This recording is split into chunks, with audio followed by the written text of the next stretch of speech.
Alright, today we're going to look at another relationship between the sides and angles of any triangle. And so I've got triangle ABC shown here. And what I'm going to assume is that I know the measures of sides B and C and angle A. And I'm going to come up with a relationship of those to the other parts of the triangle. So what I'm going to do is I'm going to start by breaking this triangle up into two right triangles, because we know how to deal with trigonometry with right triangles. And I'm going to call this perpendicular line that I've drawn from B, it's going to label it H. And then down here, I've broken my side B up into two parts in the two triangles. This part I'm going to call X, and this part I'm going to call B minus X. Okay, side B, take away X, would therefore be B minus X there. And then I'm going to start writing some relationships I know in these right triangles.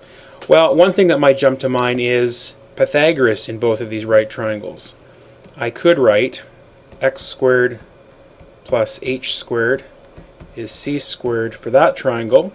And for this one, I could write b minus x squared plus h squared is equal to a squared. So I have two equations. This is kind of like a system of equations I'm dealing with. So what I'm going to do is I'm going to isolate both of these equations for h squared. So h squared is c squared minus x squared.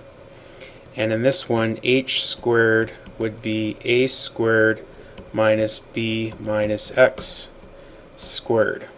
And since both of these equations are equal to h squared, it means that this section must equal that section. So let's put those together. A squared minus b minus x squared is equal to c squared minus x squared. Now I'm going to multiply this out, which is b minus x times b minus x, which would be FOIL. And that would give me b squared minus bx, so minus 2bx plus x squared, which is equal to c squared minus x squared. Distribute the negative on the left.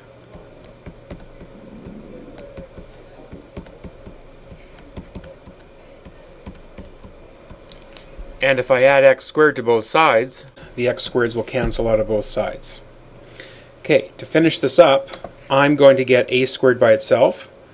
So I'm going to write a squared equals, and I'm going to move these over to the other side.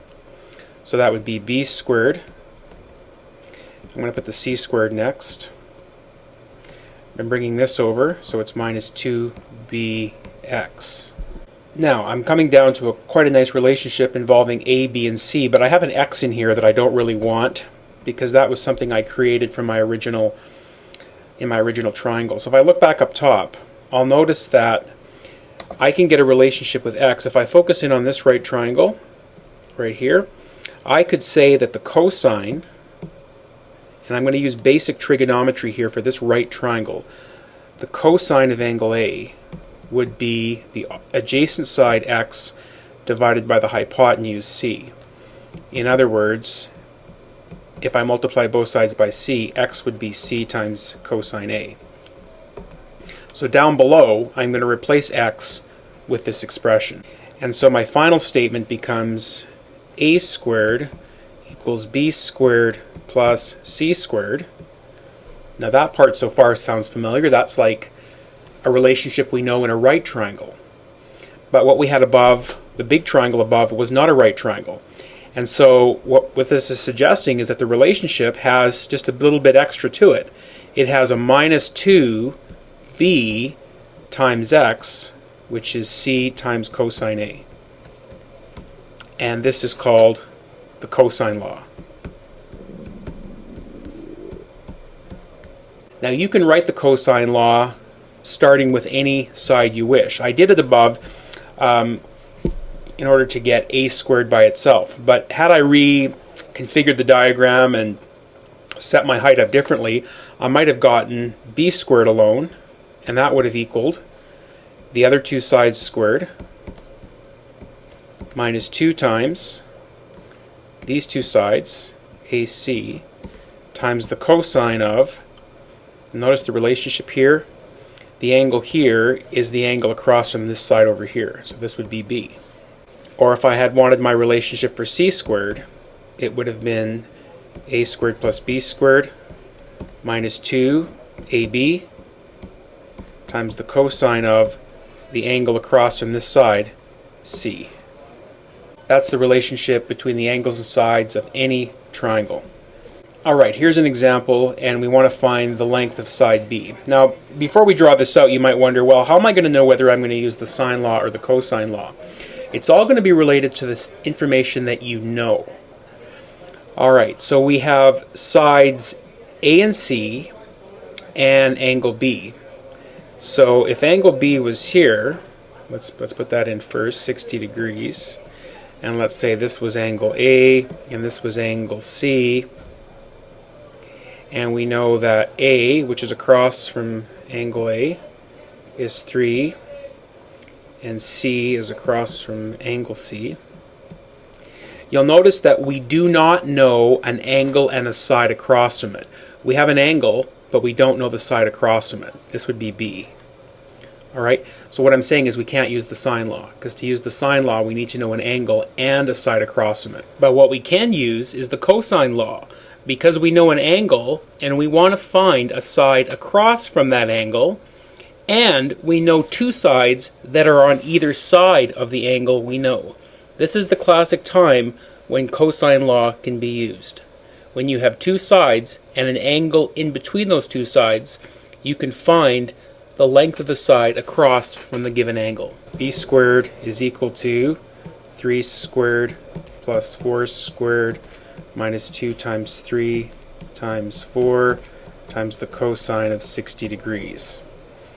Alright, so B squared is 9 plus 16 minus 6 times 4, 24 times the cosine of 60. So B squared is, I can add those two together,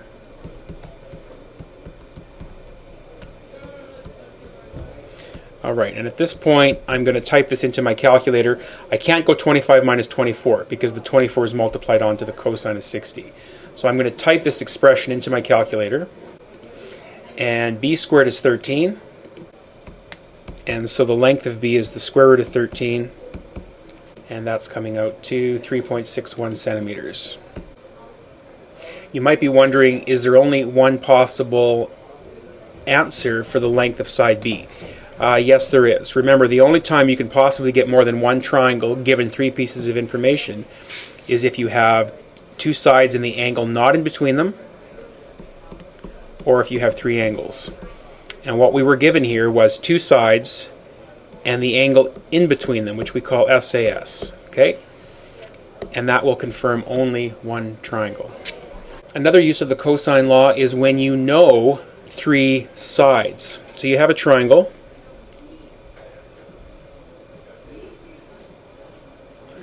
The longest side is side A,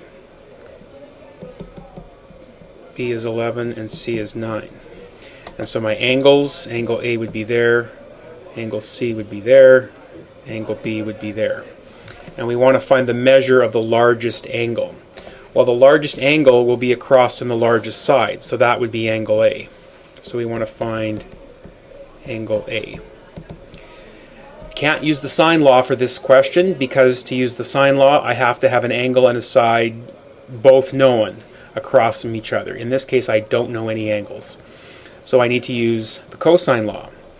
And the key here would be, if I want to find angle A, my cosine law will have to have cosine A in it in order to do that. And if cosine A is here, it means the equation starts off with A squared equals, and then the rest of it falls into place. Equals B squared plus C squared, kind of like Pythagoras, with an extra little bit. Minus 2 times this times this. That's the form of the cosine law we're going to use. Let's substitute the numbers into position. 15 squared equals B squared plus C squared minus 2BC cosine of some angle. Let's work out these numbers.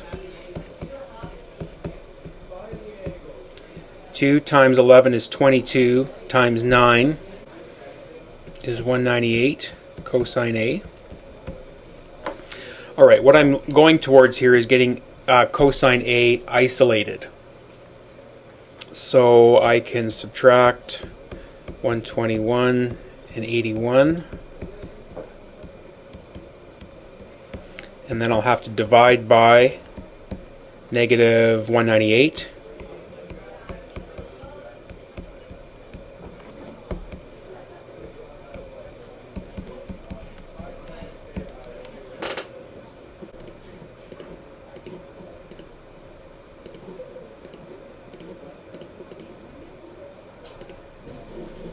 And so my ratio is negative 0.116-ish.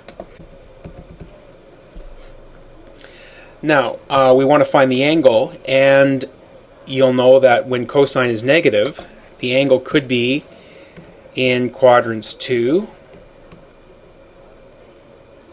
or it might be in quadrant 3. Now, because this is a triangle, there's no way we can have an angle for one of the angles of a triangle being more than 180 degrees. So it's not going to be possible to have an angle in quadrant 3, so I don't need to worry about this. Alright, what I can do is find my reference angle, and then go 180 minus my reference angle to get angle A. Or, since there's only one angle you're looking for, you can simply do the inverse cosine ratio, inverse cos, there we go. And the calculator will actually give you the angle in quadrant 2 in the form that you want it. 96.67 degrees, which is angle A.